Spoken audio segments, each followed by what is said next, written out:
नास्तिक लोकांपासून मी थोडी लांब राहते. ह्या वेळेला तर 1.5 वर्ष थांबले ते पायाने. हो, मी आजारी होतो ना, तर 1.5 वर्ष थांबले पायाने. मानसिक तयारी ओरडा खाण्याची होती, केलेली होती. तुला पण नाहीच का सूट? छे छे छे, नवरा डिरेक्टर वगैरे कुणालाच सूट नाही. सुखी तिथे आहे का नाही?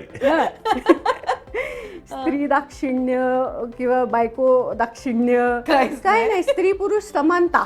मी पसंतीच पडतो का नाही? कारण स्वामींचं भक्त इतके करोडो लाखो करोडो आहेत. माचीस आहे का? माचीस इथे माचीस आहे का? तर आम्हाला काय कळेना की माचीस का मागतात. काम करा, जाळून टाका मला इथले इथे. आणि तो जो माणूस चाललाय ना समोर, त्याच्या खांद्यावर न्या मला. आपल्या मराठी सिनेसृष्टीमध्ये ना काही चित्रपट असे आहेत ज्यांचा आणखीन एक भाग यावा अशी प्रेक्षकांची अपेक्षा असते आणि ना त्यांची हीच डिमांड आता पूर्ण होणार आहे. देऊळ बंद 2 आपल्या सगळ्यांच्या भेटीला येतोय 21 मेला आणि जेन्युअनली जो पहिला कार्यक्रम झाला ना या चित्रपटाचा इतका सुंदर होता. किती काय काय जाणून घ्यावं या चित्रपटाबद्दल असंच तेव्हापासून वाटतंय. आत्ता या सिनेमाची 31% टीम माझ्याबरोबर आहे असं मी म्हणेन. पण 2 प्रमुख व्यक्तिरेखा. नमस्कार स्नेहलताई. मोहन सर नमस्कार. राजश्री मराठीमध्ये खूप स्वागत. धन्यवाद. एकतर मला माहिती आहे प्रमोशन्स खूप थकवणारे असतात. सतत बोलायचं, एक चित्रपट आपण केला आहे पण त्याच्याबद्दल सतत बोलायचं आणि त्याच एनर्जीने. मला सांगा कसे आहात आता आणि कसं चाललंय प्रमोशन? खूप मस्त, खूप दमवणारा एक्सपिरियन्स आम्ही अनुभवतोय. महाराष्ट्रभर फिरतोय, जिथे शक्यतो कुणी जात नाहीत कलाकार तिथेही जाण्याचा प्रयत्न करतोय. कारण हा चित्रपट अगदी महाराष्ट्राच्या तळागाळापर्यंत पोहोचावा. कारण विषयच इतका महत्त्वाचा आहे की त्या लोकांपर्यंत तो पोहोचावा ही आमची तळमळ आहे. त्यामुळे आम्ही खूप फिरतोय. चेहऱ्यावर कदाचित थकवा जाणवत असेल, पण खूप छान मजा वाटते. येस. आणि मोहन सर मी गेल्या इंटरव्ह्यूमध्ये सुद्धा तुम्हाला म्हणालेले मला खूप अप्रूप वाटतंय तुमच्या एनर्जीचं. कारण 8-9 तास सलग डेस्कवर बसून जरी काम केलं ना तरी मेंटली थकायला होतं. तुम्ही या वयातही इतकी धावपळ करताय, प्रमोशन करताय, शूटिंग केलं, इतकं सगळं मॅनेज करताय. मला सांगा दमत नाही का? कसं चाललंय आता? नाही, काम तुम्ही इंटरेस्ट घेऊन काम केलं ना की मला असं वाटतं की शहराकडे तुमचं लक्ष राहत नाही. पण आम्ही 33 तास काम केलं होतं एकदा. ज्या वेळेला पाय म्हणायला लागले आता नाही, त्यामुळे मी डायरेक्टरला रिक्वेस्ट केली, मी ह्यांना रिक्वेस्ट केली. कारण डायरेक्टर आमच्या नशेमध्ये इतके धूत होते, म्हणजे त्या नाही कामाच्या नशेमध्ये. आणि ही वर्कहोलिक, असं प्रश्नच नाही. पण इतकं सिन्सिअरली काम करत होते ते की मला डिस्टर्ब करायचं वाटलं नाही. म्हणून मी यांना सजेस्ट केलं, अहो 33 तास झाले, म्हणजे तुम्ही कलाकारांना काही विश्रांती काय. मग ह्या जाऊन भेटल्या त्यांना सांगितलं. मग ते म्हणाले बापरे 33 तास झाले असं सांगितल्यावर मग त्यांनी घड्याळाकडे बघितलं आणि मला म्हणाले नाही मग तो सोडतो. 2 शॉट झाले सोडून दिलं मला. पण नंतर 6 तास काम करत होते. त्यानंतर 6 तास झालं काय, आम्ही इंडोर शूट करत होतो. लाइटिंग फिक्स होतं, त्यामुळे बाहेर किती तास गेलेत, काय दिवस उजाडलाय मावळलाय त्याला कळलंच नाही. तो इतका कामामध्ये मग्न होता. बरं त्याचा अवतार असा असतो तिथे की म्हणजे कुणाला जाऊन तिथे सांगण्याची, त्याच्याशी बोलण्याची हिंमतच नाही. ज्युनियर्स आले होते, ते ज्युनियर्स सगळे असे प्रोफेशनल नव्हते. ते गावातनं असे कुठून कुठून गोळा करून आणलेले होते. तर ते सगळे गेले पळून. कुठं त्यांना म्हशीरची काय धार काढायची असेल किंवा काय त्यांची रोजची कामं असतील ती गेले पळून. मग पिट्यानी काय केलं, सगळे जे ड्रायव्हर्स होते ह्याचे, त्या सगळ्या ड्रायव्हर्सना ज्युनियर्सचे कपडे घातले. त्याचे मित्र आले होते बघायला, त्यांना कपडे घातले आणि ज्युनियर्सच्या जागी उभं केलं. बरं यांनी मला सांगायच्या आधी अनेकांनी माझ्याकडे येऊन माझ्या खांद्यावर बंदूक ठेवून हे करण्याचा प्रयत्न केला की तू सांग. म्हणलं मी तर नसते सांगा बाबा. तुझी पण सेम सिच्युएशन होती. मग यांनी सांगितलं, म्हटलं मग याचा आपण थोडासा विचार केला पाहिजे. मग मी जाऊन त्याला जरा हिंमत करून सांगितलं, प्रवीण ठीक ना 33 तास झालेत, आपली शिफ्ट सुरूच आहे आणि मोजो सर आता दमलेत रे. मग त्याला एकदम रिअलाइज झालं की अरे 33 तास झाले आपण काम करतोय. त्याचा उत्साह इतका होता की त्याला वाटत शक्यच नव्हती. म्हणजे सगळे युनिट जवळजवळ असं बेशुद्ध पडायला लागलं होतं, पण त्याची एनर्जी एक ह्यानी कमी नाही, 1% सुद्धा कमी नव्हती. आणि ना ताई, एवढे एन्थू डिरेक्टर जेन्युइनली कलाकारांना हवे असतात. तू आतापर्यंत कामं केली आहेत, नाही असं नाही, पण फुल लेंथ हा तुझा पहिला चित्रपट आहे. तुझ्या मते ही जेन्युइनली एक ब्लेस्ड फिलिंग आहे, कारण प्रत्येक कलाकाराला हवं असं वाटतं उत्तम स्क्रिप्ट असावी आपल्यासाठी, आपला डिरेक्टर उत्तम असावा आणि तितकी मेहनत असावी त्या चित्रपटात. सगळ्या बाजूने ब्लेसिंग देणारा हा चित्रपट आहे. स्वामींची कृपा आहे ग, दुसरं काहीच नाही बघ. म्हणजे इतकी वर्ष मी वाट बघत होते. मी म्हणजे प्रवीणने अनेक मुलाखतींमध्ये हे सांगितलेलं आहे की मी एक पाऊल मागे येऊन माझं करिअर थांबवून त्याला करू दिलं. तर मी हे जे वाट पाहणं आहे ना, हे असं कुठेतरी फळाला आल्यासारखं मला वाटतंय. आणि ते म्हणजे स्वामींनी मला व्याजासकट दिलं असं मला वाटायला लागलंय. चित्रपट बघितल्यानंतर हे तुला कळेल किंवा प्रेक्षकांना कळेल की मी हे का म्हणते असं, की त्यांनी व्याजासकट मला ते दिलं. कारण इतका अप्रतिम रोल, इतकी अप्रतिम भूमिका, इतकी आव्हानात्मक, चॅलेंजिंग असं सगळं मिळालेलं आहे ना मला, की मला इतकी वर्ष जे आतमधली जी अभिनेत्री माझी अशी खदखदत होती आतमध्ये, ते सगळं मला करायला मिळालं. आणि त्यांच्या कृपेने इतकी प्रवीणनी आव्हानात्मक भूमिका त्यांनी लिहिली ना, म्हणजे स्क्रिप्टवरच ती इतकी दमदार भूमिका होती की कुठल्याही अभिनेत्रीला किंवा अभिनेत्याला असं हेवा वाटावा की अरे असं मला काहीतरी करायला मिळावं, असं जे असतं नाही, ती माझे फिलिंग एकदम पूर्ण केली आहे. काय मी आता ह्याच्यासाठी, म्हणूनच त्या दिवशी ना हे सगळं आठवत होतं ग मला, म्हणून माझे डोळे भरून आले होते की म्हणजे किती कृपा एखाद्याने एखाद्या छोट्याशा माणसावर करावी, काय असं हे करावं. मग हे आता परत आलं मला, तेव्हाच आठवून परत आलं डोळ्यात पाणी. म्हणून मला ते ना, मला खूप छान वाटतंय ग. मग कसे मी त्यांचे आभार मानू मला कळतच नाही. आणि खरंच ताई, म्हणजे हे पाणी येणं ना डोळ्यातनं स्वाभाविक गोष्ट आहे. कारण आपण याआधी मुलाखतींमध्ये बोललोय, मी बोलली आहे तुझ्याशी एक फुल फ्लेज मुलाखतीमध्ये, तेव्हा तू म्हणालीस की करिअर अभिनयातलं छान होतं कॉलेजमध्ये आणि एक स्टेप मागे येणं ही बिलकुल सोपी गोष्ट नाहीये. कदाचित अनेकांना ही प्रमोशनल स्ट्रॅटेजी वाटू शकते, पण हे जेन्युइन आहे.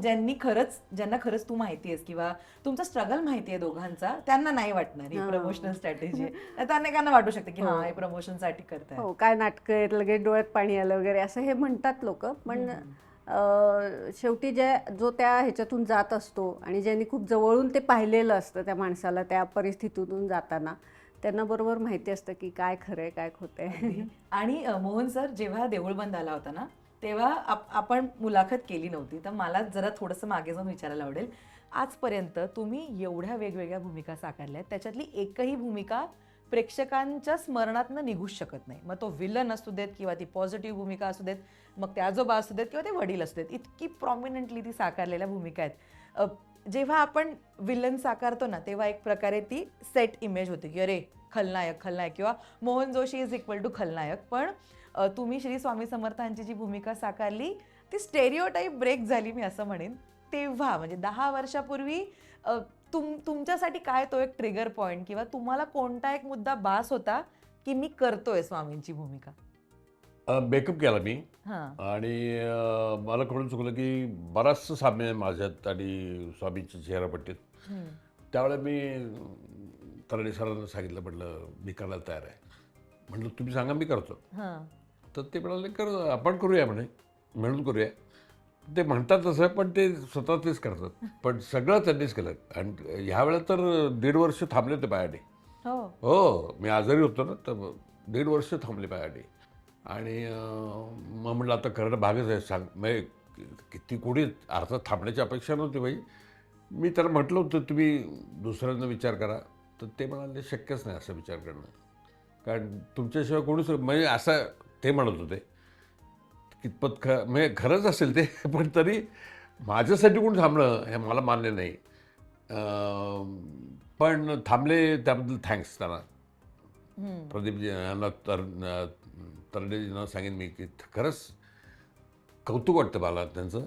आणि सो पर्टिक्युलर अबाउट कामाच्या बाबतीत कधी हायगे त्यांनी ॲडजस्टमेंट केलीच नाही, कधीच नाही, नेवर. असं म्हणजे असंच पाहिजे.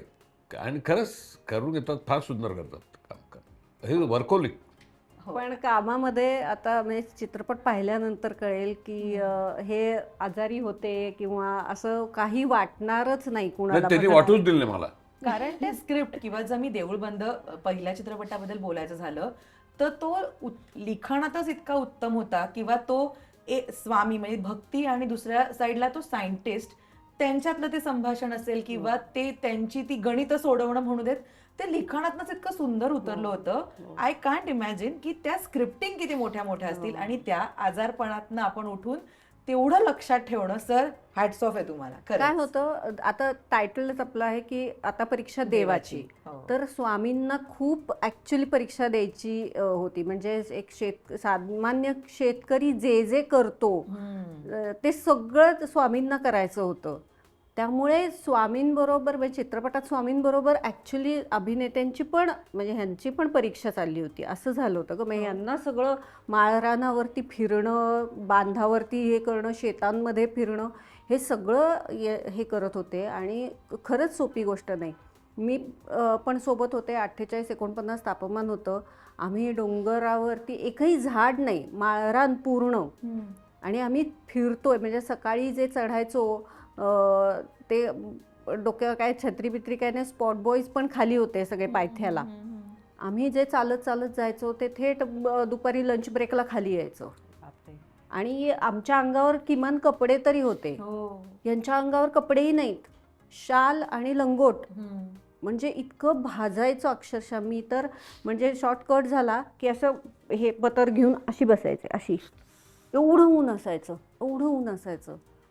म्हणजे मी शूटिंग करून घरी गेल्यानंतर माझा मुलगा गमतीने म्हटला होता, आई तुझ्या हातावर आफ्रिका आणि अमेरिकेची बॉर्डर तयार झाली आहे. एवढे काळे पडले होते मी. ब्लाऊजच्या आतमध्ये गोरी, इकडून सगळा हात काळा कुट्ट. इतक्या उन्हामध्ये, इतक्या वातावरणात मी आजारी पडले. पण हे अजिबात नाही, यांनी कंटिन्यू केलं. काय एनर्जीने काम केलं. त्यांच्याकडून इतकं शिकण्यासारखं नाही म्हणजे खरंच. आणि माझं भाग्य समजते की मला अशा मोठ्या कलाकारासोबत काम करायला. आणि सर हे फिटनेसचं सिक्रेट काय आहे? कारण पॅरालिसिस सारखी मोठी गोष्ट होणं, अनेक जण ना मेंटलीच खचतात. कामं तर दूरच राहू देत. आणि जे आता ताई सांगत होती की माळरानावर वगैरे काम, हे अजिबात सोपं नाही एवढ्या उन्हात. तुमचं काय आहे फिटनेसचं सिक्रेट? किंवा या देऊळ बंद 2च्या प्रोसेसमध्ये काय होतं? जिद्द काय होती ती? जिद्द एवढीच होती की प्रवीण भाईंनी खुश व्हावं. अच्छा. आपण ज्यांच्यासाठी करतो ना तेच नाखुशला काय करणार. ते जर एवढा उत्साह दाखवत आहेत तर आपणही उत्साह दाखवायला पाहिजे ना. त्यांच्यासारखं कोणाची एनर्जीच नाही. पण खरंच कंपॅरिझन करू शकत नाही माणसाची. पण तुमचं फिटनेसचं सिक्रेट काय आहे? पण मग एवढे देवाची कृपा आहे, साहेबांची, स्वामींची कृपा आहे असं म्हणूया आपण. तुमच्या दोघांचाही देवावर खूप विश्वास आहे. हो, माझा विश्वास आहे खूप. म्हणजे मी तर खरं सांगायचं का, नास्तिक लोकांपासून मी थोडी लांब राहते. याचं कारण सांगते तुला. नास्तिक म्हणजे असे कम्प्लीट नास्तिक, हा म्हणजे आता काही जणांना फार फार करत नाहीत असे वगैरे नास्तिक नाही, पण देव नाहीच मानतच. हां, अशा लोकांपासून मी थोडीशी लांब राहते. जे लोक देव मानतच नाही, की देव नावाची कुठली शक्ती नाहीच आहे असं जे समजतात ना, ते कुठलंही पाप करायला पटकन हे नाही होत. म्हणजे ते लगेच करून टाकतात मोकळं. त्यांना ही भीती नसते की कुणीतरी आपल्याकडे पाहतंय आणि हे पाप करताना आपल्याला पुढे हे फेडावं लागेल, ह्यांची त्यांना जाणीव नसते. त्यामुळे ते पाप करायला मागे पुढे पाहत नाहीत, पटकन पाप करतात. म्हणून मला अशा लोकांचे जरा मी थोडी लांब राहते की नाही. अशा लोकांमध्ये आपण बघतोय आत्ता समाजामध्ये काय परिस्थिती आहे, काय काय कृत्य करायला माणसं तयार होत आहेत. पण जो देवावर ज्याचा विश्वास आहे त्याला तो होईल असं कृत्य करायला तयार. काय विचार करणार की तो पाहतोय. मी जर हे असं वागलो तर पुढे आपल्याला मी हे कसं फेडीन आणि किती जन्म मला हे फेडावं लागेल याचा विचार करणार तो आणि मागे सरकणार. म्हणून मी थोडीशी लांब राहते. मी अत्यंत आस्तिक आहे. देवावर माझी पूर्ण श्रद्धा आहे. आपली कर्मचा हिशोब तो पाहत असतो. त्याच्यानुसार त्याला गणितं पूर्ण त्यांनी मांडलेली असतात. त्याचं फळ आपल्याला द्यायचं असतं त्याला. यावर माझा अतिशय पूर्ण विश्वास आहे. सर तुमचा देवावर माझा पूर्ण विश्वास आधीपासूनच? म्हणजे आधीपासून नास्तिक तू आस्तिक असं काही नाही. Not at all. अगदी पूर्वीपासून. आणि ना पहिल्यामध्ये होतं की तो सायंटिस्ट आहे आणि स्वामींचं मार्गदर्शन. आत्ता ना खूप ज्वलंत विषय आहे देऊळबंद 2चा, शेतकरी आत्महत्या. आपण किती म्हणूया शेतकऱ्यांना कर्जमाफी मिळाली किंवा पेरणीसाठी एवढे पैसे दिले किंवा शेतकऱ्यांना इतक्या प्रकारचं सरकार मदत करते, पण ही आत्महत्या ही गोष्ट आहे ना, ही अजिबात थांबत नाही किंवा त्याला प्रत्येकाची कारणं आहेत. आणि ना इतका सेन्सिटिव्ह मुद्दा या चित्रपटात मांडला आहे. प्रवीण सरांचे आपण आजवरचे चित्रपट बघितले तर ते कुठल्याही प्रकारचे आहेत, मे इट बी पॉलिटिकल असू देत किंवा देऊळबंदसारखा विषय असू दे, एक ना कुठेतरी सोशल चिमटा असतो त्याच्यामध्ये की तो पोहोचला पाहिजे समाजापर्यंत. ताई, मुळात ना सुरुवात त्याचा बेसच चांगला लागतो अशा चित्रपटांचं, लिखाणच चांगलं लागतं. मला सांग, हा विषय मांडूया देऊळबंद 2मध्ये, याबद्दल काय सरांचं का हा थॉट का होता त्यांना की आपण हा मुद्दा मांडूया आता? आता डिस्कशन झालं असेल. हां, मी आत्ता प्रवीण नाहीये, प्रवीणच्या वतीने मी हे बोलते. 10 वर्षांपूर्वी जेव्हा देऊळबंद 1 आला तेव्हा प्रवीण स्वतः त्या एजवर होता. म्हणजे पूर्ण नास्तिक असं नाही म्हणणार मी, पण अगदी सगळं देवाचं अगदी मनापासून करेल, पूजा करेल, अर्चा करेल असा नव्हता. त्यामुळे कदाचित मला असं वाटतं की त्या नास्तिक शास्त्रज्ञामध्ये त्यांनी स्वतःचं एक ते थोडंसं टाकलेलं असेल ते विचार वगैरे. आणि आत्ता देऊळबंद 2 करताना तो स्वतः शेतकरी आहे प्रवीण. आम्ही शेतकरी, अनेक जणांना माहिती असेल, जे आम्हाला फॉलो करतात त्यांना माहिती असेल की आम्ही चित्रपटाची कामं झाल्यानंतर आम्ही सहकुटुंब आम्ही शेतातली कामं करायला जात असतो. तर स्वतः शेतकरी असल्यामुळे त्याला हे प्रश्न माहिती आहेत. जसं त्यांनी मुळशी पॅटर्नमध्ये एक सामाजिक संदेश दिला होता की शेती विकायची नसते, शेती राखायची असते. तसंच आत्ता या चित्रपटाद्वारे त्याला ती जी राखलेली शेती आहे ना ती कसायची कशी हे सांगायचं होतं. कारण शेतकऱ्यांपुढे ना इतके प्रश्न आहेत जो रोज त्या म्हणजे त्या प्रश्नांना सामोरं जावं लागतंय. आणि एक हतबलता आल्यानंतर आत्महत्या करण्याव्यतिरिक्त पर्याय राहत नाही आहे. आणि मग आणि गेल्या काही वर्षांमध्ये, म्हणजे जेव्हापासून आत्महत्यांना सुरुवात झाली तेव्हापासून आत्महत्यांचा आलेख जो आहे ना तो चढताच आहे. म्हणजे एकही वर्ष असं झालं नाही की गेल्या वर्षीपेक्षा कमी आत्महत्या झाल्या, दरवर्षी त्या वाढतच चाललेल्या आहेत. मग अनेक सामाजिक संस्था काम करून थकल्या आहेत. सरकारने पण बऱ्याच प्रकारे ह्याच्यावरती विचारमंथन करून अनेक उपाययोजना करण्याचा प्रयत्न केलेला आहे. बऱ्याच ठिकाणी आस्था आहे, काही ठिकाणी अनास्था पण आहे.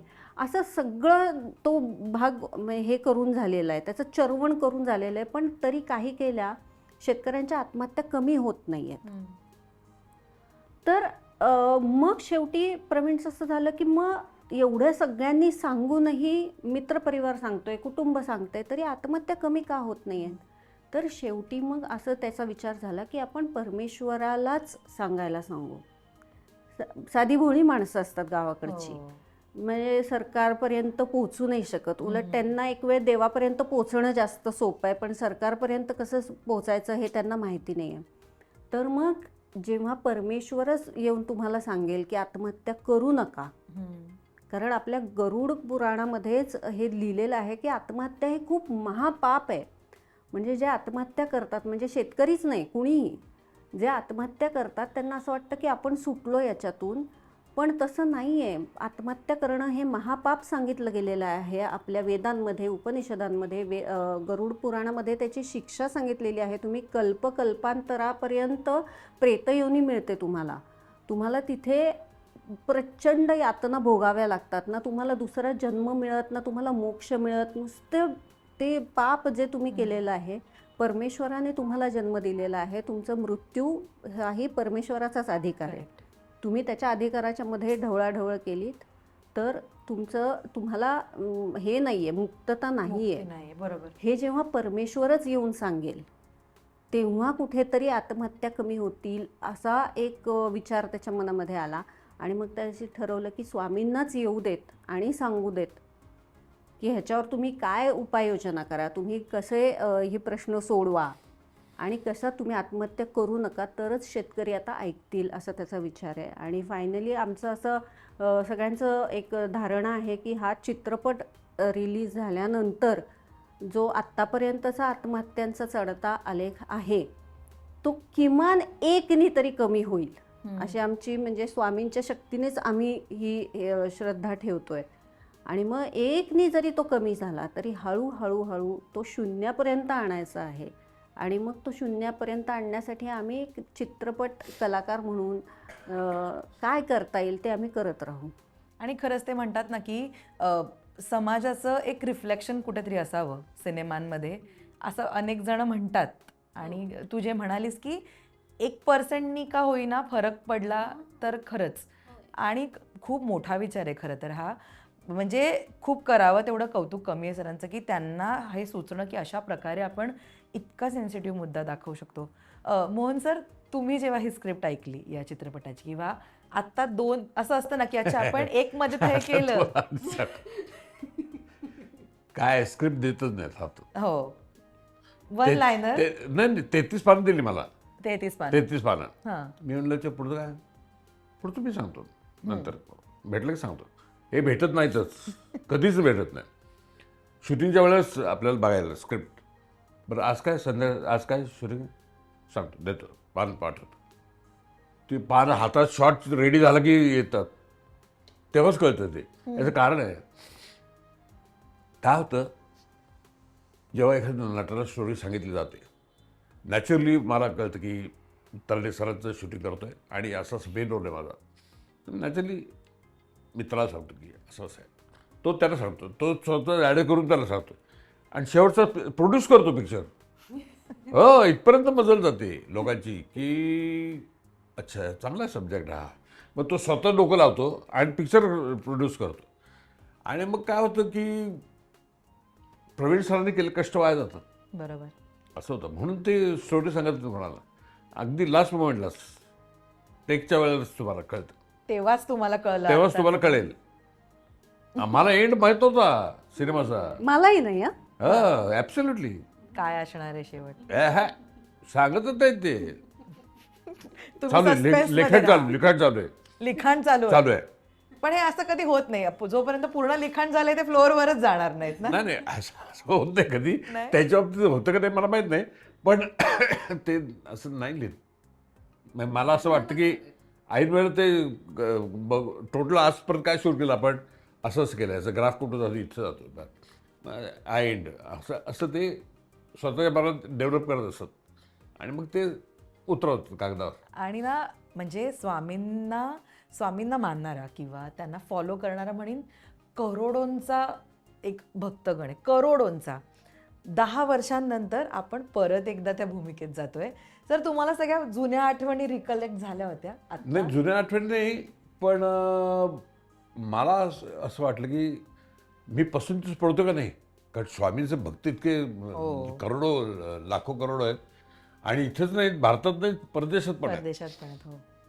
तर मी नाही पसंत पडलो तर माझ्या नावाला बट्टा लागायचा. तर मी म्हटलं प्रवीण सर, मी म्हटलं मेकअप करून बघणार, मला जर वाटलं की मी स्वामी दिसतोय तर मी करीन म्हटलं हा रोल, बाकी मी तुमचाच आहे म्हणलं, असं काही नाही. पण तरी आणि मेकअप केला, खरंच मला अभिमान वाटला की माझा चेहरा स्वामींसारखा नाही पण काही परिणाम आहे नक्की. याचं कारण जसं पिक्चर रिलीज झालं ना 2-4 दिवस तसे लोक पाय पडायला लागले पाहिजे. हां, तर मी म्हटलं हे काय, मला काही कळत ना, ऑकवर्ड व्हायला लागलं मला. तर मी म्हटलं काय तुम्ही काय बघितलं, सिनेमा बघितला आहे तुमचा स्वामींचा सिनेमा म्हणून पाय, अरे वाटलं स्वामी नमस्कार आहे मला हे स्वामी. खरंच. आणि आता 10 वर्ष होऊन सुद्धा ना अजून कोणतो पिक्चर फ्रेश कुठेच नाही, वाटतो, कुठेच नाही. विसरलं नाहीये कोणी. आणि ताई, मी मगाशी सरांच्या एनर्जीबद्दल गप्पा मारल्या. तुम्ही दोघं एकत्र काम पहिल्यांदा करताय आणि ज्या प्रकारे आम्ही टीजर बघितला, ट्रेलर तर अजून यायचा आहे, त्याच्यात तर धमाका असणार. जो आम्ही टीजर बघितला ना, हे आपण म्हणूया ही कॅटफाईट असेल असं कुठेतरी दिसतंय की तुझी तत्व आणि स्वामींचे विचार. युजली जेव्हा आपल्यापेक्षा सिनियर कलाकार असतात तेव्हा थोडासा सुरुवातीला ऑकवर्डनेस असतो, कामाप्रतीची रिस्पेक्ट. तुझ्या बाबतीत काय होतं? माझंही असंच होतं. मी आता ते प्रवीणच्या प्रत्येक सिनेमामध्ये त्यांनी काम मी केलेलं आहे. आहे. हो. तर तसं मी सेटवर जाऊन त्यांना बघत होते काम वगैरे, आमची ओळख होती. पण तसं वेगळं पडतं. पण प्रत्यक्ष काम करताना, एकत्र काम करताना थोडंसं वेगळं हे असतो. तर पहिल्या दिवशी पहिला सीन करताना थोडासा मनात संकोच होता किंवा दडपण होतं. एक आपण एवढ्या मोठ्या कलाकारासोबत एक स्क्रीन शेअर करतोय याचं एक खूप मोठं दडपण असतं. म्हणजे आता नकळत सुरुवातीला पहिल्या काही शॉर्ट्स टेक्समध्ये माझे असे खांदे पडलेले आहेत, असे मी थोडीशी बुजलेली आहे असं माझं मला जाणवत होतं. पण थोडंसं 2-3 टेक झाल्यानंतर ना मला एकदम वेगळीच एनर्जी किंवा एक कम्फर्ट झोन झाल्यासारखं झालं. म्हणजे मला कधीच त्यांच्या वागण्यात, बोलण्यात कधीच असं जाणवलं नाही की ही कोणीतरी एक नवखी आहे आणि मी एवढं मोठा इतकी वर्ष हे स्क्रीन गाजवलेला कलाकार आहे. हे ना त्यांच्या म्हणजे कॅमेरासमोर तर नाहीच नाही, कॅमेऱ्याच्या मागे सुद्धा कधी मला जाणवलं नाही. दरवेळी शॉट कट झाला ना की पहिल्यांदी धावपळ व्हायची यांना खुर्ची आणायला की आता तुम्ही बसा म्हणून. तर ते बसायचेच नाहीत, कारण मी उभी असायचे. आणि मला इतकं कसं तरी व्हायचं, तुम्ही आधी बसा ना. तुम्ही बसा, मी येते, मी नाही बसले तरी चालणार आहे. पण ते नाहीच, यांच्यासाठी आणा खुर्ची. मग ते माझ्यासाठी खुर्ची आणल्यानंतर मी बसल्यानंतरच ते खुर्चीत बसायचे. एक स्त्रीविषयी रिस्पेक्ट होता तो, शी डिझर्व्स, प्रश्नच नाही. कसं काम केलंय पण स्नेहल ताई? सुंदर. तुम्ही पिक्चर बघा मग सांगा. खरंच मी खूप उत्सुक आहे खरं तो बघा चित्रपट तुम्ही, बघायला. खरंच मी बघा. आल्याला बोली कधी बघण्यासारखं काम केलं ते. पिक्चर फार सुंदर काम केलं.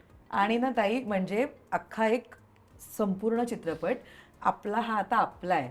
म्हणजे पहिल्यामध्ये कश्मीरने कमालीचं काम केलं होतं, सरांबद्दल तर म्हणजे मी न बोललेलंच बरं. इतकं कमालीचं काम केलं. एक कुठेतरी ना ती लिगसी आहे या चित्रपटाला. आता डबल जबाबदारी, एक तर विषय इतका सेन्सिटिव्ह आहे, प्लस पहिला मोठा चित्रपट. मला माहिती आहे किती स्ट्रेस असू शकेल. मला सांग, तुला एक तर प्रिपेरेशन पॉईंट ऑफ व्ह्यूने सांग की तुला किती मेहनत घ्यावी लागली आणि काय या चित्रपटाबद्दलचं सगळ्यात कठीण गोष्ट तुला वाटली? मला म्हणजे आता स्क्रिप्ट पूर्ण माझ्याकडेही नव्हतं. मला फक्त माहिती होतं की काय काय काय काय करायचं आहे. ऐनवेळी सीनच्या आधी स्क्रिप्ट यायचं. तर म्हणजे काय होतं, 2 प्रकारे माझ्यावरती दडपण काइंड ऑफ होतं. दडपण नाही म्हणणार मी त्याला, एक जबाबदारीची जाणीव होती की आपल्याला प्रेक्षक पहिल्या फ्रेमपासून शेवटच्या फ्रेमपर्यंत पाहणार आहेत.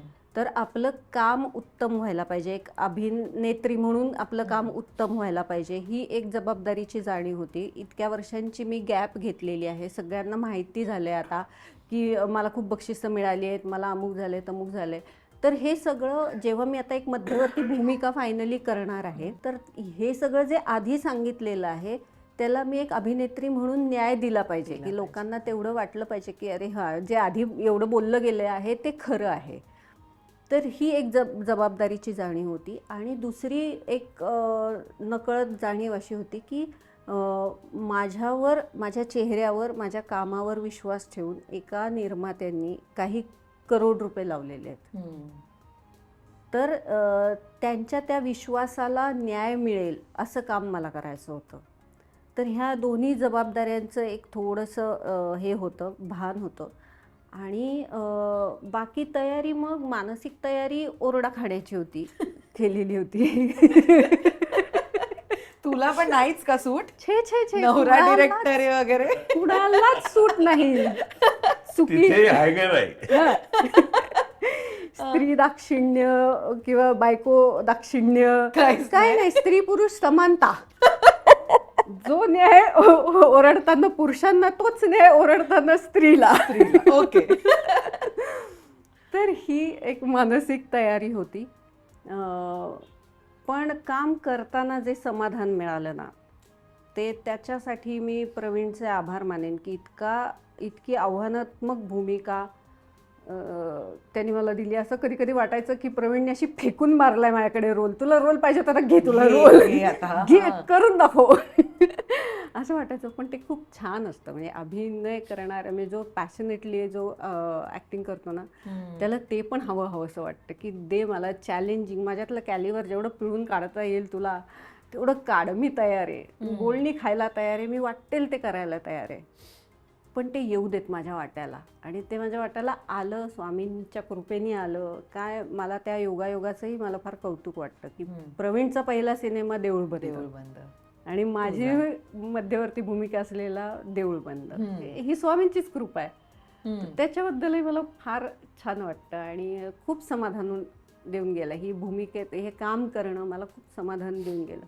पण या जर मी तुमच्या दोघांनाही विचारलं की या चित्रपटाबद्दलचा एखादा अनुभव किंवा मे बी एखादा सीन मुवमेंट जी खूप स्पेशल आहे तुमच्यासाठी, तर ती कोणती आहे मोहन सर? तुम्ही सांगा. अं, मी एकदा थकलो होतो. मी काम माझं सारखे उतार चढाव काय कुठलं चालू बापरे. ते शूटिंग कुठे झालंय? भोरला. अरे बापरे. आणि तेवढं भयानक म्हणजे हा सांगा. तुम्ही सांगा.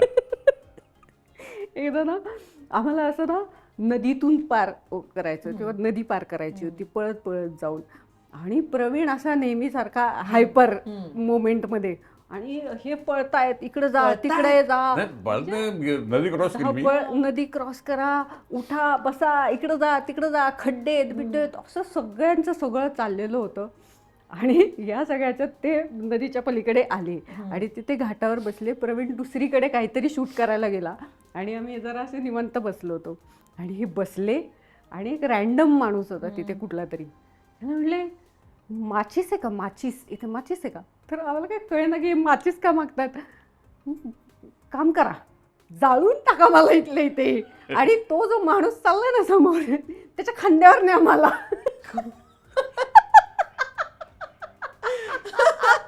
कडेलोट झालं पाहिजे. पण प्रवीण सर बोलायला तयार नव्हते माझी. पण ह्याला आपलं आमच्या बाकीची गँग सगळी, आणि आम्ही एवढे हसायला लागलो त्या ह्याच्यामध्ये सुद्धा. ते म्हटलं सर कमाल आहात तुम्ही, कमाल आहात. एवढ्या पॅनिक सिच्युएशन मध्येही त्यांना जर विनोद बुद्धी त्यांची शाबूत असेल. म्हणलं मला झोपा त्याच्यावर.